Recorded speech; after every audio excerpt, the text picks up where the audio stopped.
Ya, Assalamualaikum warahmatullahi wabarakatuh. Eh, Selamat pagi atau selamat siang buat adik-adik sekalian.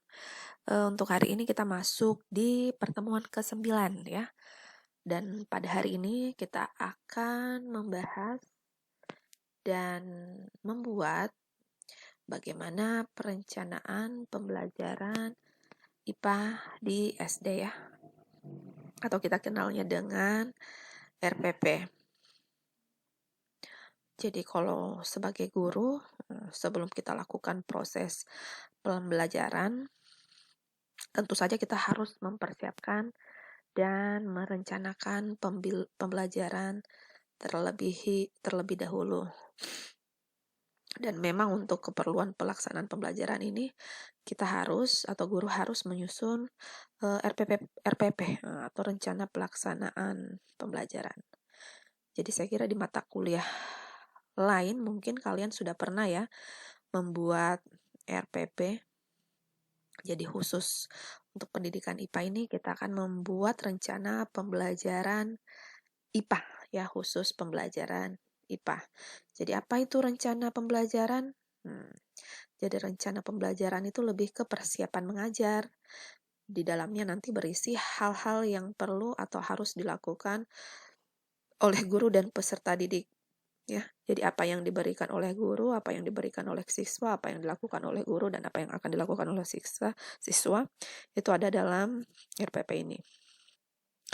Jadi adapun hal-hal atau kegiatan-kegiatan pembelajaran yang termuat, misalnya pemilihan metode, pemilihan materi, ada metode, ada media, dan ada evaluasi ya. Jadi RPP ini disusun untuk bisa 1 atau 2 pertemuan dengan tujuan untuk mencapai target 1 kompetensi dasar. Nah, mengapa seorang guru itu harus menyusun RPP? Mengapa harus membuat rencana pelaksanaan pembelajaran sebelum melaksanakan pembelajaran? Kira-kira apa jawabannya? Ya, karena keberhasilan suatu proses pembelajaran itu ternyata sangat ditentukan oleh kesiapan dan perencanaannya. Ya, apabila perencanaan suatu kegiatan disusun dengan baik dan dilengkapi dengan kesiapan yang maksimal, maka tentu saja kegiatan akan lebih mudah dilaksanakan, lebih terarah, dan lebih terkendali ya.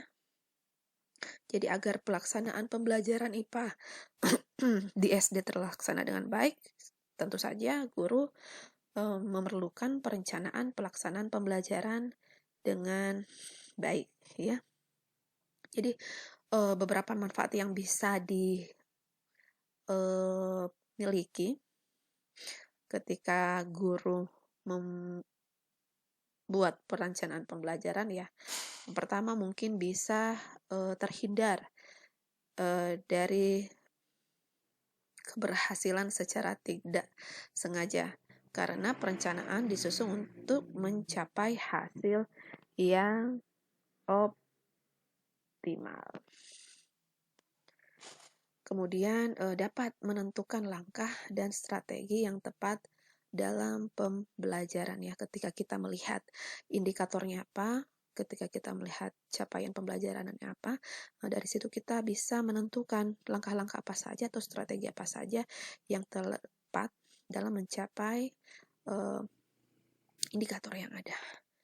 Kemudian selain itu kita dapat menentukan dan mempersiapkan berbagai alat dan fasilitas ya yang diperlukan dalam pembelajaran.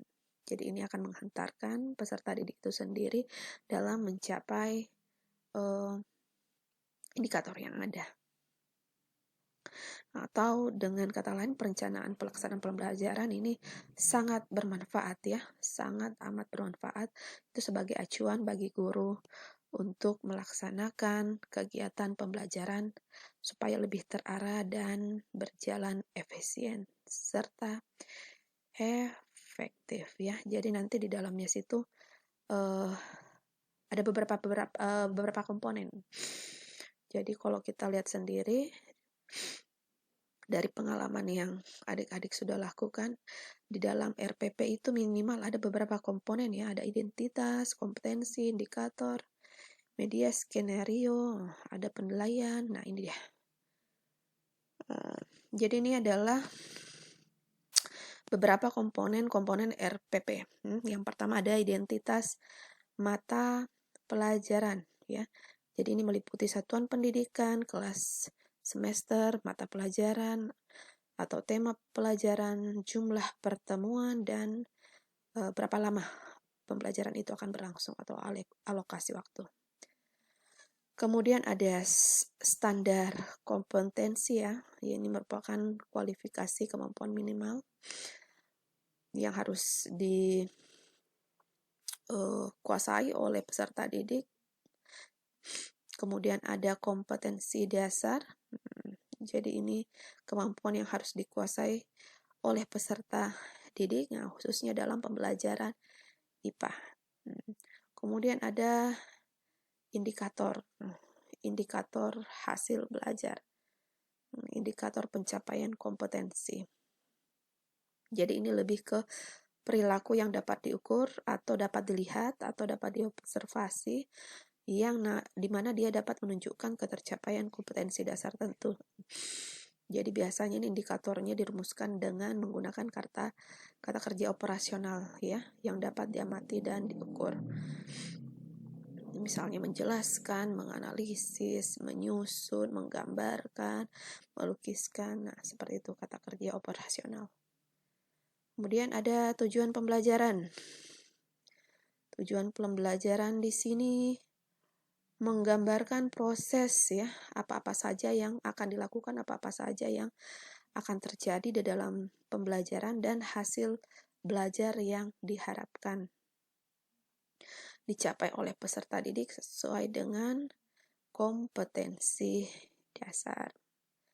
Setelah itu ada materi dan bahan ajar ya, uraian singkat ini mengenai materi yang diajarkan pada saat itu, tapi singkat saja ya, singkat saja bahan ajarnya. Dan tentu saja harus disesuaikan dengan indikator pencapaian kompetensi. Jadi karena kita masih menyusun RPP, nantinya kalian untuk menentukan materi bahan ajarnya itu ya yang singkat-singkat saja dulu ya. Jadi nanti adapun kalian ingin membuat LKPD, itu nanti ada pertemuan khusus di pertemuan berikutnya. Kemudian ada alokasi waktu ya. Setelah itu ada model dan metode pembelajaran. Nah, untuk model ataupun metode pembelajaran ya, karena kita sekarang sudah masuk di abad 21 dan tentu saja tuntunan pembelajaran saat ini atau tuntutan pembelajaran saat ini ya tentu saja memunculkan unsur-unsur yang terkait dengan pembelajaran abad 21 ya. Jadi saya harapkan ada ya dalam model atau metode pembelajarannya nanti ini diharapkan kalian bisa menggunakan kerangka misalnya HOT, high order thinking skill, 4C, berpikir kritis, komunikatif, kolaboratif, dan komunikasi. Kemudian nanti kalian juga bisa mengaplikasikan pembelajaran inovatif ya. Pembelajaran inovatif STEM, ada pembelajaran inovatif neuroscience, ada pembelajaran digital, atau ada pembelajaran blended learning. Jadi bisa kalian lihat nanti di Spada, di situ ada khusus untuk pembelajaran inovatif ya. Kalian baca-baca dulu, kalian lihat dulu kira-kira yang mana cocok pembelajaran inovatif yang kalian ambil, disesuaikan dengan indikator atau tujuan pembelajaran kalian nantinya ya. Jadi ada model pembelajaran di situ. Ada pembelajaran inovatif STEM, ya, ada sains, teknologi, engineering, art, dan matematik, ya. Jadi ini bisa menggunakan model pembelajaran problem based learning, atau kita juga bisa menggunakan project based learning, ya. Nah, di situ juga ada pembelajaran berbasis neuroscience, ya. Jadi ini pembelajaran berbasis neuroscience pada dasarnya lebih ke pengembangan jaring-jaring neuron, ya, yang ada di otak, yang orientasinya itu pada tujuan. Jadi menurut teori yang ada dalam konteks neuroscience, itu pembelajaran akan semakin berhasil kalau mampu lebih banyak menyalakan kelompok-kelompok neuron atau beberapa kelompok neuron secara bersama-sama. Jadi semakin lebat jaringan neuron yang terbentuk atau diaktifkan atau dinyalakan, maka kemungkinan keberhasilan anak juga dalam mempelajari materi pelajaran itu akan semakin besar. Kemudian ada juga pembelajaran digital, ya. Jadi pada hakikatnya ini lebih ke pembelajaran yang melibatkan penggunaan alat dan teknologi digital, ya, selama proses belajar dan mengajar, atau kita sebutnya sebagai e-learning, ya, atau TIL, Technology Enhanced Learning. Jadi pembelajaran digital ini bisa kalian masukkan di dalam model ataupun di dalam kerangka proses pembelajaran kalian. Nah, jadi itu ada 3 tadi, ya, model-model atau pembelajaran inovatif yang bisa kalian masukkan, atau kalian salah satunya juga bisa.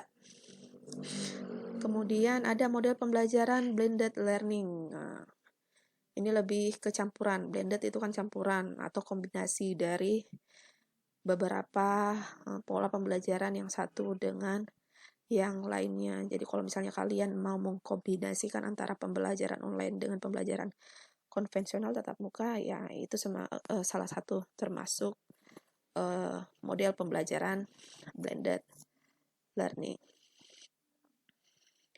Itu, ya, mengenai model dan metode pembelajaran.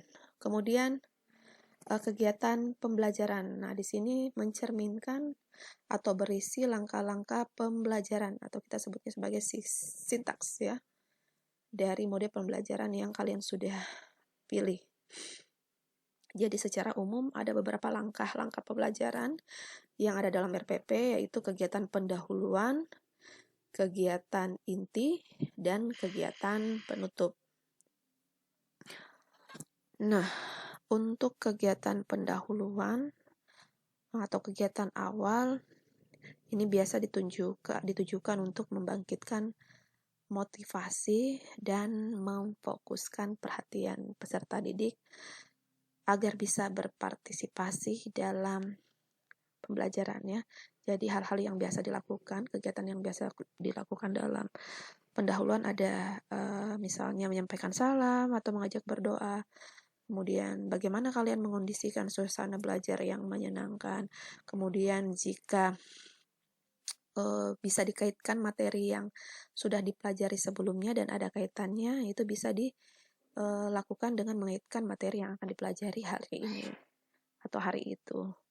Kemudian ini juga yang terpenting, menyampaikan kompetensi yang akan dicapai, atau misalnya garis besar kegiatan apa-apa saja yang akan dilakukan oleh peserta didik, supaya mereka lebih siap dalam mengikuti proses pembelajaran selanjutnya.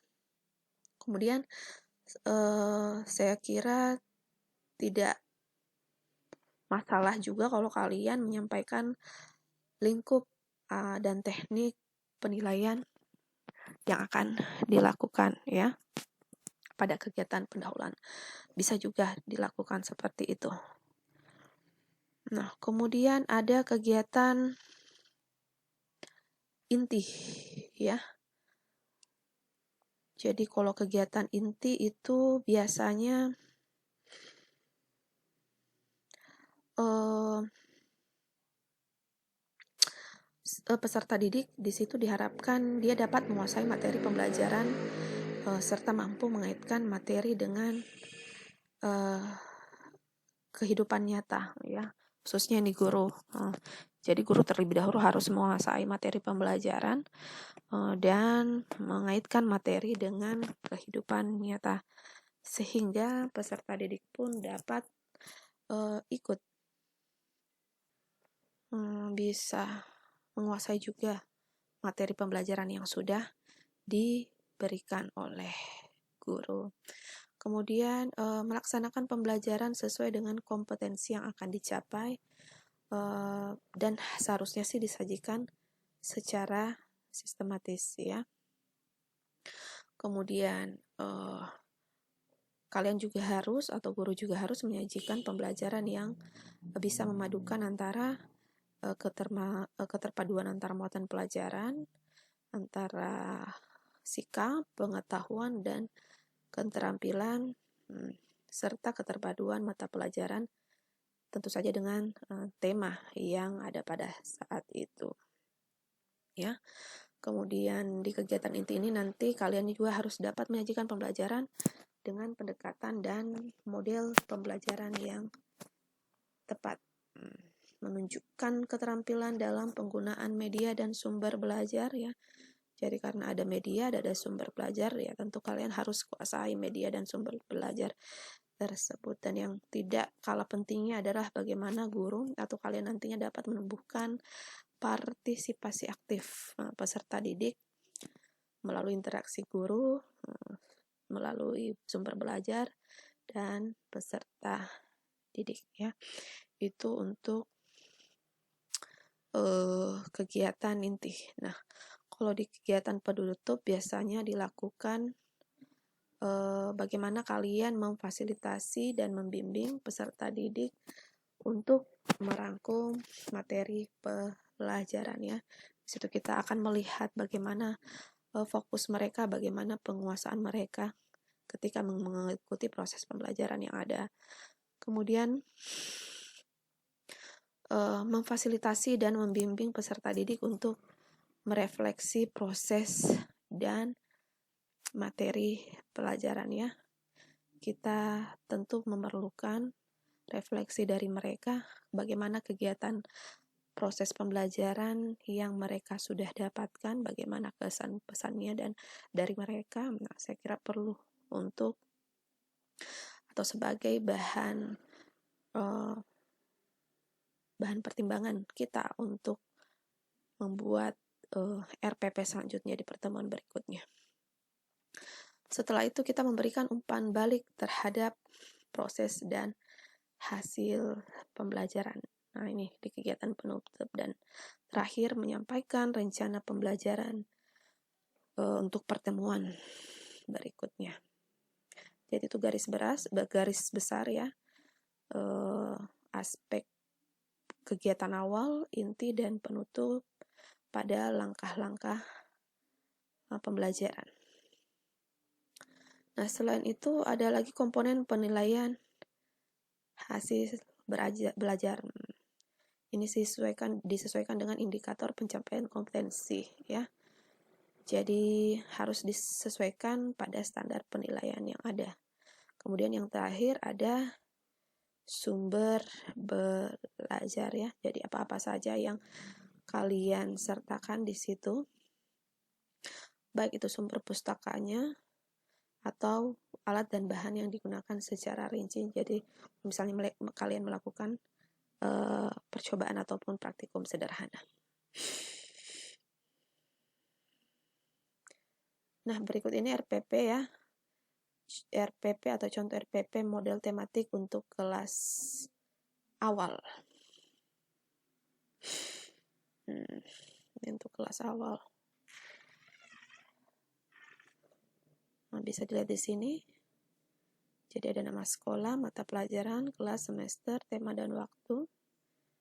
Ada standar kompetensi. Ada kompetensi dasar. Kemudian ada indikator.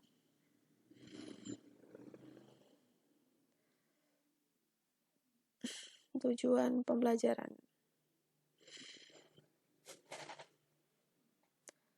Ini materi pembelajaran. Nah, kurang lebih seperti ini.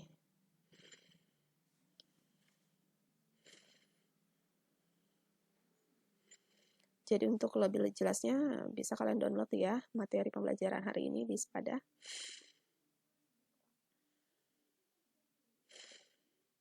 Nah,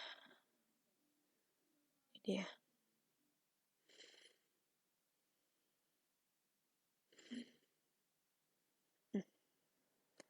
Jadi seperti ini kurang lebih model RPP yang akan kalian buat ya. Jadi jika ada yang masih belum jelas atau masih ada yang ingin ditanyakan, itu silahkan kita diskusikan ya.